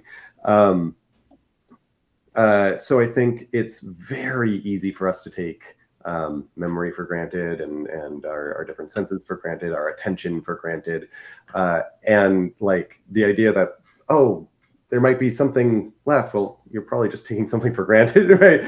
So I think there's so many invisible parts that are easy to take for granted. I make the analogy in one article of like fish swimming in water, right? Like there's that adage. Similarly, our experiences are constituted of all of these different signals that we just kind of take for granted as just happening, but there's actually mechanisms that make them happen. So I think to your point, like, can you just keep stripping things away? Well, like, I would be very skeptical. Like, certainly under my philosophical views, I don't think you would, and I think there's good reason that we have these kind of intuitions that seem to think there's, you know, more going on. It's because we kind of ignore a lot of the complexity, complex machinery and mechanisms going on that give rise to the wonderful experiences that we do have. Yeah, and I think it is one of those quotes I come back to all the time. Was it Arthur C. Clarke? Any technology significantly advanced is indistinguishable from magic. You know, I think that's a thing too, that like, and I think it can be. I think with all sort of groups, whether it's physicalists, idealists, or like, you know, sort of the least pleasant members are the ones that sort of make the the reputation for the group. But I think there can be this assumption with physicalism that it sort of denies mystery, or it's not able to like really experience it or be like driven by it. And I'm pretty sure that you've actually, well, I mean, your publication is called Cognitive Wonderland. You know, yeah. Like, so you've definitely written about, you know, the wonder, and you know, I think I would still stick to it. I think that each of these different views, I think, if taken to some sort of like an unhealthy extreme, can lead to real problems. I think in my experience, just from seeing people talk, I think that if physicalists maybe overreact to other views, or, you know, because we all have our I'm not, you know, I know it's rude to psychologize people. I think that there might be a certain type of person, and I'm an atheist. It happens in atheism as well, where I think there probably is something psychological at play. And I'll only give self-report. You know, I realized after a while that, like, yes, I'm still an atheist, but during my new atheist days, there was this very sort of egotistical, like, here I stand alone on the edge of the cliff with my hair blowing in the breeze. I don't need God. I don't, you know what I mean? But I think it's important for all these views, but I'm talking about physicalism now, to realize that, like, sure, that's somewhere someone can end up with this really sort of brutally reductionist type of a mentality, but it's not necessary to the view. You know, just because you're a physicalist doesn't mean that you're not still in awe and in wonder of the world, and that you're not inspired by it and all of these kind of things. You just might need to watch out for that, maybe a little more than an idealist would, but an idealist probably needs to, like, you know, on their extreme, they need to like touch some fucking grass sometimes. Yeah, I mean, if I can talk to like that, because like you pointed out, like, wonder is in the name of my publication. I've written multiple articles about it, and a book pitch on basically the neuroscience and psychology and philosophy of wonder and curiosity, and kind of my mental model of it, which very much goes with kind of the philosophical issues we've been talking about here, is the fact that there isn't, you know, more stuff at the fundamental level is actually, like, to me, a really inspiring idea, because it means there's so much, like, there's not that many different components, yet they can be put together in so many different ways. We can get all of the amazing stuff that we have, and that means, like, we can understand it. right? Like we can look, you can study bug physiology, and like there's a bajillion things you will learn, and that's amazing. Everything that we study, like understanding something means making something less of a brute fact, right? So if I know that ants, their legs move. How does that happen? Right now, it's a brute fact. I do know, so I've heard that it's actually similar to pneumatics. So it's actually a fluid being pushed through their legs that causes it. That's why spider, when you if a spider dies or you kill a spider, that's why their legs fold up, because my understanding at least is that most of the movement is happening because of like what would be like their blood essentially flow pressure going on in the legs, and when that stops, they just shrink. Yeah, exactly. So like that's a crazy fact. I kind of get that, right? So now I've kind of like, okay, one small aspect of the movement of the legs I've kind of made less of a brute fact. I can tie that to what I know about the movement of fluids and pressure and stuff like that. But that doesn't come anywhere near answering the full question. Like it's brought it a little bit closer to my understanding. And what my operationalization of what wonder is, what a lot of thinkers think of it as, is at things that are at the edge of your understanding. So when you've just learned something new, like some new principle that allows you to understand something new, that's why you feel wonder. It's like, oh, like, okay, like now, like I'm just wrapping my head around it. I haven't kind of fully cognitively digested it. Now it's kind of at that edge of understanding and feels more wonderful. So, okay, pneumatics, cool. There's so many other questions I have, like, okay, what controls the fluid in terms of like the physical mechanism, like near the limb? Also, what controls the like that mechanism, right? What controls it so that like an ant can scurry along? I can rip off an ant's leg, and it can still scurry along. They'll actually adjust their scurrying based on how many legs that they have. This was experiments done on cockroaches. There's a really good book that I can't remember, that very old book on control theory that talks about this stuff. And so like there's so many questions there, and we can experience wonder by being curious about it and investigating it. The great thing about physicalism is that applies to everything, including us. It's like an amazing gift that we're able to turn around and look at the brain, look at ourselves, the very stuff that makes us up, and be like, oh, hey, I can try to understand like, why colors appear the way they do. This is fucking awesome. Let's learn some color theory and color perception and the neuroscience of how we actually perceive and discriminate colors. That's fucking awesome. Like, let's go, right? Yeah.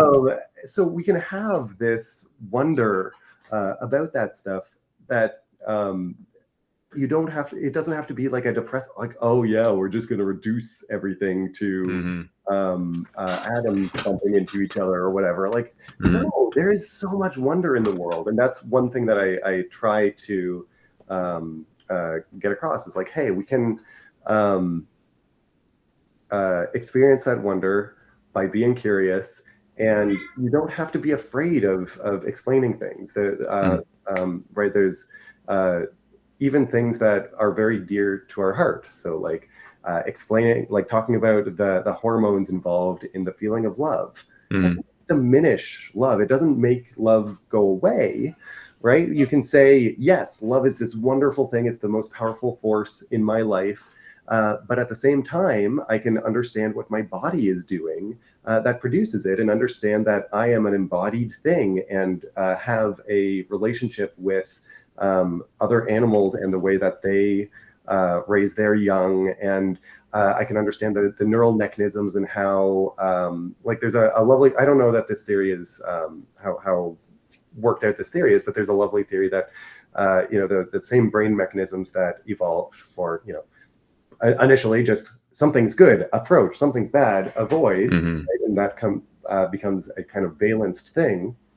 So now we have, oh, I'm motivated to go to this thing, want to go away from it, feeling good, feeling pain, Now I can extend that, kind of co-opt those to respond to something bad is happening to my kin, right? Mm. Now I'm kind of treating my kin a little bit like me, right? It's tied Hmm. into the motivational system in the same way. So I think like understanding the motivational system, you can of course tell that same story in a way that kind of deflates it and makes it sound bad. But this is where like our descriptions become more about poetry. Mm. Rather than like, oh, objectively this is going to be bad. Like, no, like Mm. let's we don't have to be eternal pessimists about everything. There's enough No, pessimism in no. the world. Let's try to be forces of optimism and see things in the light, because any worldview, you can describe things in ways that make that diminish, that sound bad, that make anything sound bad. And like you'll see, like, I mean, you in the atheist movement, for example, like tons of very uncharitable ways of describing, like, you know, just like dumb stuff like, oh, heaven, oh, you don't know how long eternity is and whatever. And it's just like, whatever, like they're just gonna, they have a different understanding of heaven, and like it's fine. Like, don't Yeah. trying to diminish it just doesn't ever do justice to it. You can always write good poetry in a different worldview. Yeah, and there are things that can there are things to me that can like quite easily coexist. I mean, if you look at something like a hang glider, it's like, well, yeah, you can look into that and you can learn about aerodynamics and you can learn about the forces at play and how it is that a hang glider operates and how it banks, and that's all very interesting and cool. Um, that doesn't take anything away from like running towards the end of a cliff and dive bombing off on a hang glider and like that feeling that you get where now you're soaring like a bird above. Like it's not, one doesn't take away from the other, and I've been trying to say that, like, it's obviously this balance to hit, because on the one side you have, you'll sometimes see people who are like hyper reductive and they throw the word just around a lot, where like Right. anytime someone shows any sort of wonder, they're like, oh, well, that's just, and it's like, you're just signaling your own whatever, like you have a personal problem, I don't fucking care Right. about that. Yeah, Like, it's a form of insecurity, right? Like, it's, yep, it I is, want to it is, show yeah. I'm so smart that I Hmm. understand this thing at such a level that I can like Yeah. explain the simple mechanism that isn't that Yeah. interesting. Like, Or that it's I not. don't need. I'm cool with everything being brute, cold, hard, Yeah. facts. And on the flip side, though, so like my little aphorism, I came up with it for, um, uh, as far as like kind of woo on the other side of things, is that, there's wonder in the world, and the problem with the woo is that they essentially fetishize it. Mm. So they will actively resist, oftentimes, having a better understanding of it. And on the flip side, the sort of brutally hyper reductionist, they are insufficiently inspired by it. And so both of them, I think, end up with this very unhealthy relationship to mystery. And what I think you've been talking about is the, regardless of what your ontology, philosophy, all this other stuff, how you happen to think about things, regardless of that, whether you're a physicalist, idealist, having this relationship of a very active one, and once again, self-quoting, but I have this little mantra I've started saying to myself of like, towards a fuller understanding. Like, once again, this, and maybe we can, we can start to pull it together. Maybe we can put a pin in the whole uh, public perception of science thing. But once again, viewing things more in this, maybe sort of, maybe I'm stretching it a bit, but from sort of a functional sense. Um, I think going back to maybe sort of that idea of solidity and thinking about substance and objects and things, like we tend to think about ideas um, as, let me get the right idea, let me get the correct thing, and then I'm going to hold it, and I will be the possessor of truth. We view the world oftentimes, I think, in this very like acquisitional way, Mm. which I think is natural, it's understandable. But more and more, and the more and more I'm learning about these things, I feel that the sort of the key to a fulfilled life on all fronts, which I think includes understanding the world better and things like science, I think is to not be so fucking extractive about everything, you know, and to be constantly in the mix, to be constantly pressing not only the world but yourself, in all the ways that you possibly can. But yeah, this has been amazing, man. Are you cool if we kind of Yeah, hold yeah, off on that? Yeah, because that would yeah. probably We're make not us a whole gonna nother. open a whole other conversation. We Yeah. can do that another time. Okay. But yeah, this has been a lot of fun. Yeah, it's been fantastic, man. Thank you everybody who joined us. Yeah, this has been I've been wanting to do this for a while, and yeah, it's been absolutely awesome. Yeah, anybody here who's not subscribed to Tommy, hit the button, do the thing at the top. You know, you can figure it out. You're a big boy, girl, etc. But yeah, thank you everybody, and thank you again, Tommy, so much. This has been awesome, man. Yeah. All right. Thanks Yeah, for having me. yeah, absolutely. Everybody have a good night. All right. Bye. Bye.